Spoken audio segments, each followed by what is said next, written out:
Hello everyone, easy English by Tiwari sir में आज हम आए हैं लिटरेरी टर्म्स यानी पोएटिक डिवाइसेस को लेकर।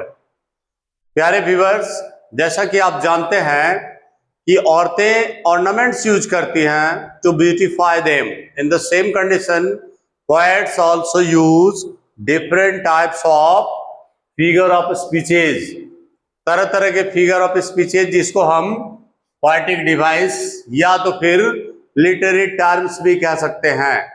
इसका यूज इसलिए किया जाता है ताकि जो लाइन है उसको ब्यूटीफाई कर दिया जाए, उसको डेकोरेटिव बना दिया जाए। तो बिना समय बिताए सीधे आते हैं कुछ पोएटिक डिवाइसेस की चर्चा करने। ऐसे तो ये 100-200 से ज्यादा पोएटिक डिवाइसेज हैं, लेकिन हम लोग जो जनरली जो एग्जाम्स में पूछे जाते हैं उसकी चर्चा आज यहाँ पर कर देंगे। बस एक वीडियो में आपका पोएटिक डिवाइस का कोई क्वेश्चन मिस नहीं होगा। तो बिना देर किए चालू शुरू एंड स्टार्ट। सबसे पहले नंबर 1 पे है सिमिली। देखिए सिमिली क्या कराता है, तो it is use to compare two things को ये कंपेयर करता है यूजिंग लाइक और एज।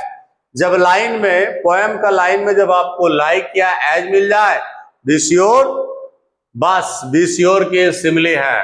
एग्जाम्पल पे लीजिए, the sun is like fire, तो केवल ये लाइक से पकड़ में आ गया कि अच्छा ये सिमिली है। He is like a lion, हम नहीं बोलना चाह रहे हैं कि वो बहादुर है, हम बता रहे हैं कि वो शेर की तरह है, तो लाइक से मिल गया। या जितना भी as good as black as, वो सारे आपके सिमिली हैं। नंबर 2 मेटाफर के बारे में बात करेंगे। ये डायरेक्ट कंपैरिजन करता है, इसमें कोई लाइक और एज नहीं, ये सीधे कंपेयर कर देगा। जैसे ही इज अ लायन, क्या समझते हो, शेर है शेर। अरे वो तो भगत सिंह है, भगत सिंह का मतलब क्या, बहादुर। बोलो मिल लो, राजा हरिश्चंद्र है, तो he is the king Harishchandra, मतलब कि मेटाफर मार दिया। सत्यवादी ने बोल के बोल दिया हरिश्चंद्र है। और ले लीजिए example, Sunil is Hitler, the world is a stage. William Shakespeare ने कहा था the world is a stage. अरे भाई अगर वर्ल्ड स्टेज है तो पिलर कहां कहां है, लेकिन दुनिया सच में स्टेज की तरह है, तो डायरेक्टली स्टेज बोल दिया, यानी मेटाफर लगा दिया। इसमें हम डायरेक्टली कंपेयर कर लेते हैं। तीसरा है एलिट्रेशन। एलिट्रेशन क्या है, तो repetition of consonant sound. Consonant sound का ये रिपीटेशन चलता है। एग्जाम्पल में देखिए, 7 स्नैक्स लिजर्ड स्लाइली, या आप देख सकते हैं डार्क एंड ड्रेरी डे, यानी यहाँ पे एस एस एस एस और यहाँ पे D D D D. Yes, जब एक ही लेटर का बार बार रिपीटेशन हो जाए, साउंड आने लगे, समझ जाए कि वो एलिट्रेशन है। हिंदी में बोलते हैं ना, रघुपति राघव राजा राम, हाँ वही अनुप्रास। अब आता 4th नंबर में पर्सोनिफिकेशन। पर्सोनिफिकेशन क्या है कि non living thing is assumed as a living one, यानी नॉन लिविंग को ही लिविंग मानकर पोएट यूज करा देता है। पोएट का क्या है, वो नॉन लिविंग से भी बुलवा देगा। एग्जाम्पल पे लीजिए आप, my flowers are begging for water. अरे भाई फूल भी बोल सकता है गिव मी पानी पानी, वाटर वाटर नहीं ना।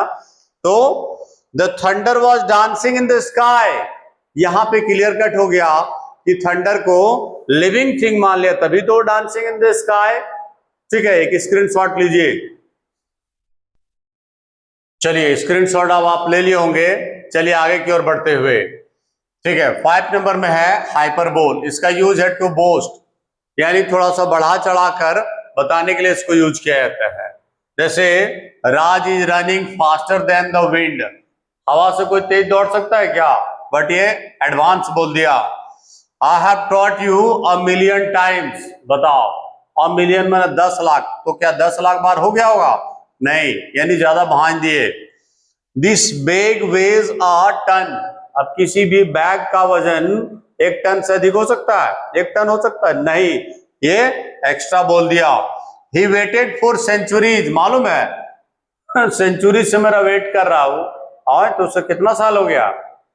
तो ऑब्वियसली हम क्या पाते हैं कि बोस्टिंग हो जाता है। जैसे लोग भोजपुरी बोलते हैं ना, 52 बीघा में पुदीने बा, तो हाइपरबोल वही है, थोड़ा बढ़ा चढ़ाकर बोल देने के लिए यूज किया जाता है।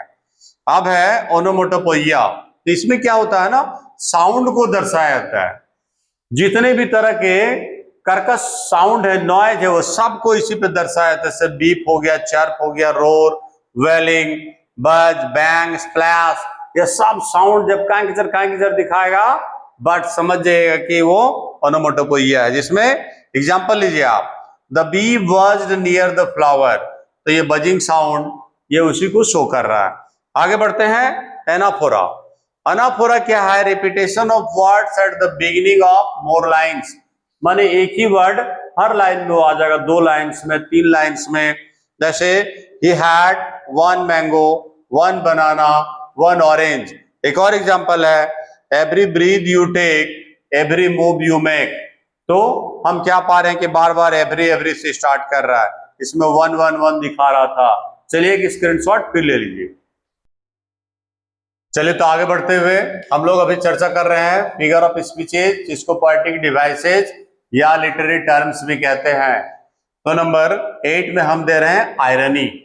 ये क्या है ना, real meaning must be different, यानी कहीं पे निगाहें कहीं पे निशाना। जो बोलना चाहता वो नहीं बोलेगा, कुछ और बोलना चाह रहा हो। The child of cobbler has no shoes. Cobbler सबके जूते बनाता है और उसी के बच्चे के पास शूज नहीं, ये बड़ा ही आयरनी है। The pilot has fear of height. Pilot सबको आसमान में उड़ाएगा, उसी को अगर फियर ऑफ हाइट हो, ये बात हजम नहीं हो रही है। Water water everywhere, the rime of ancient mariner में बताया गया है, water water everywhere nor any drop to drink. चारों तरफ पानी है और एक बूंद पीने लायक नहीं। क्या व्यंग मार रहा है यार। अभी आपका क्लास 10 में जो रॉबर्ट फ्रॉस्ट जी बता रहे हैं, याद आ रहा ना, फायर एंड आइस में, उसी में बताया गया है कि that ice is also great and would suffice. ये क्या बता रहा है कि आइस को ऐसे बता रहा है बेटा जैसे कुछ बहुत बड़ा चीज है, जबकि यहां पर कोल्ड हेट्रेड को दिखाया गया। अब है सिनिक डॉकी। इसमें क्या होता है, नेक्स्ट 9 नंबर में, a part can represent the whole. एक जरा से बोलेगा पूरा को लेगा। एग्जांपल लीजिए, India won the match. India won the match का मतलब क्या? इंडिया तो एक कंट्री है, मैच कैसे खेल लिया? तो कहने का मतलब क्या है कि टीम, लेकिन टीम नहीं बोला, सीधे बोल दिया India won the match. Land me your ears, अपने कान मुझे उधारी दे दो। कहा है कान हाथ में रखते हैं क्या, कि ले लीजिए सर। तो बोलना कुछ और चाह रहा। Teaching is my bread and butter. अब ब्रेड एंड बटर तो क्या है, वॉच, पेन, सब अलग अलग चीज है, बट कहने का मतलब है कि जीवन जीने का साधन, उसके लिए लगा दिया ब्रेड एंड बटर। 10 नंबर में ऑक्सीमोरन, बहुत इंपॉर्टेंट। 2 अपोजिट आइडियाज को ज्वाइंट किया जाता है और इतना स्मूथली देता है कि पोएट के बात सुनकर सबको हंसी आएगा। ये ओपन सीक्रेट है। जब सीक्रेट है तो ओपन कैसे हुआ? साथ में ये ओरिजिनल कॉपी। अरे यार ओरिजिनल हो गया तो उसका कॉपी कहां से होगा? तो अपोजिट चीजों को मिला दिया जाता है। ठीक है, आई होप स्क्रीनशॉट लिए होंगे आप। तो नेक्स्ट हमारा 11 में है ट्रांसफर्ड एपिथेट। ये क्या है ना, एडजेक्टिव और नाउन का काम करता है, मतलब कि कोई क्वालिटी बताने वाला काम करता है। ठीक है, आप देख सकते हैं एग्जांपल में, द डे वाज वंडरफुल। अरे डे और नाइट ये सब कभी वंडरफुल या गुड हो सकता है क्या? दिन में जो चीजें हुई वो वंडरफुल था। She had a terrible day, उसको एक खौफनाक दिन था उस दिन। बाप रे बाप, खौफनाक दिन का मतलब क्या? दिन तो नॉन लिविंग अपना चलते जा रहा है। तो यहाँ पे इस नाउन की ये क्वालिटी बता रहा है। अब है रिपीटेशन 12 नंबर में। एक कोई वर्ड या ग्रुप ऑफ वर्ड्स जो है इज रिपीटेड, बार बार वो रिपीट करेगा। Let it go, let it go, let it go. क्या पा रहे कि एक ही चीज को बार बार रिपीट कर रहा है। आपका 12 तक का तो इतना देख लेगा, और तो और 12 क्या, जितने भी कॉम्पिटिटिव एग्जाम्स है इससे बाहर नहीं जाते। ये 12 जो पोएटिक डिवाइसेज आपने सीखा, आपने जो लिटरेरी टर्म्स 12 सीख गए, फिगर ऑफ स्पीचेज, ये आपको हर कंपटीशन में, हर एग्जाम में, हर जगह पर यूज होगा। तो बी श्योर कि अच्छा आपको लग गया होगा। लाइक बटन दबा दीजिए और दूसरे को जरूर बताएं दूसरे को कि easy English by Tiwari sir में लिटरेरी टर्म्स भी आ गया है। साथ में हम लाइव कराते हैं मंडे, वेंसडे, फ्राइडे, संडे रात 8 बजे। जुड़िए और अपना बेस को मजबूत करिए। चलिए तब तक बाय बाय।